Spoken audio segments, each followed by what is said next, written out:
लाल सरकार ने खनन क्षेत्र में ऐतिहासिक उपलब्धि अर्जित की है। राजस्थान देश में पहले पायदान पर आ गया है। 103 मेजर मिनरल ब्लॉक्स की नीलामी के साथ राजस्थान देश में पहले पायदान पर।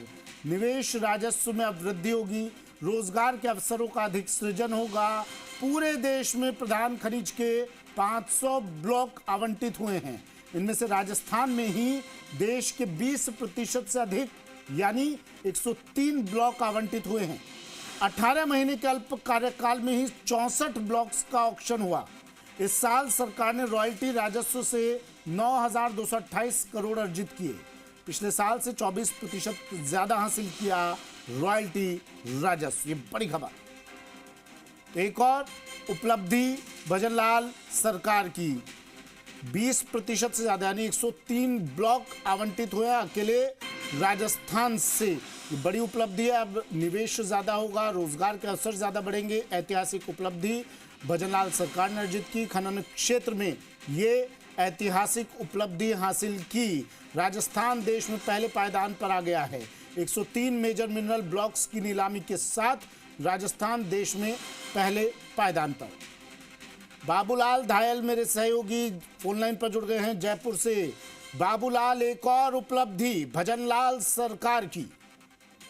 जी बिल्कुल, और माइनिंग के सेक्टर में सरकार ने हिस्टोरिकल अचीवमेंट हासिल किया है। 103 मेजर मिनरल ब्लॉक की नीलामी में राजस्थान देश का नंबर 1 स्टेट बन करके उभरा है। और जो अवैध खनन को रोका गया, जो टेंडर्स में, नीलामी में जो पारदर्शिता बरती गई, तो उससे जो निवेशक हैं वो बहुत आकर्षित हुए हैं। और राजस्थान पर फोकस है उन लोगों का जो मिनरल्स में रुचि रखते हैं, जो माइनिंग में इंटरेस्ट रखते हैं। और राजस्थान में जो है रॉयल्टी की इससे बहुत ज्यादा जो है वो बढ़ोतरी हुई है। और रिकॉर्ड तोड़ रॉयल्टी राजस्थानी सरकार को इस बार मिली है। तो 24% से ज्यादा का इजाफा जो है इस बार रॉयल्टी का राजस्व बढ़ करके मिला सरकार को। तो ये अपने आप में बहुत बड़ी उपलब्धि है। और आने वाले दिनों में जो भी खनन ब्लॉक्स नीलाम होंगे तो उनमें और ज्यादा कंपटीशन होगा और उसका फायदा राजस्थान की सरकार को मिलेगा।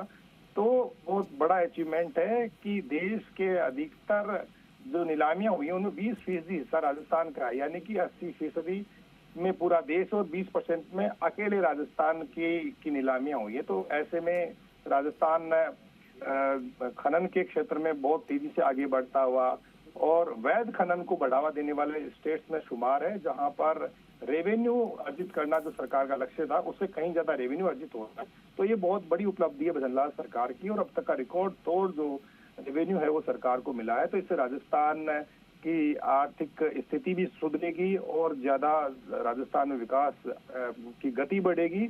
और माइनिंग को लेकर के जो निवेशक है उनका इंटरेस्ट भी बढ़ेगा। तो बहुत बड़ा अचीवमेंट माना जा रहा है इस उपलब्धि को। राजस्थान पहले पायदान पर आया है। बाबूलाल, अब जरा ये भी बताइए, राजस्व बढ़ेगा, प्रदेश के युवाओं के लिए इस उपलब्धि का फायदा क्या?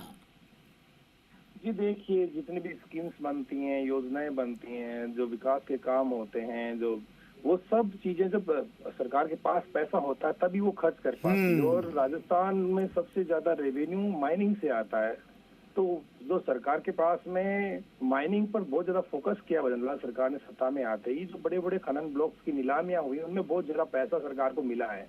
पहले इस तरह का जो है इतनी आय अर्जित नहीं हो पाती थी, लेकिन आप लीगल माइनिंग को बढ़ावा देते हैं, जो यानी कि जो चीजत होती है उसको रोकते हैं। और जो इंस्पेक्टर राज माइनिंग में होता था उसको रोक दिया गया एक तरह से। जो भ्रष्ट तंत्र था माइनिंग का उस पर लगाम लगा दी गई है, जिसकी वजह से जो इन्वेस्टर्स हैं देश भर के, जो बड़े पूंजीपति हैं, उनका ध्यान राजस्थान की माइनिंग पर है। और वो चाहते हैं कि यहाँ पर सीमेंट की नए कारखाने लगें और ज्यादा जो मिनरल्स हैं जो अभी तक जिनका दोहन नहीं हो पाया है तो उनके ऊपर उनकी निगाह है। और वो राजस्थान में जैसे ही इस तरह की कोई खबर आती है कि माइनिंग को लेकर अब टेंडरिंग होगी, अब नीलामी होगी ब्लॉक्स की, तो उस वक्त कंपटीशन होता है बड़ी बड़ी कंपनियों में, बड़े बड़े उद्योगपतियों में। तो ज्यादा से ज्यादा राजस्व इसके जरिए सरकार को मिलता है। और फिर ये जो पैसा आता है ये डेवलपमेंट में खर्च होता है। इसी से सड़कें बनती है,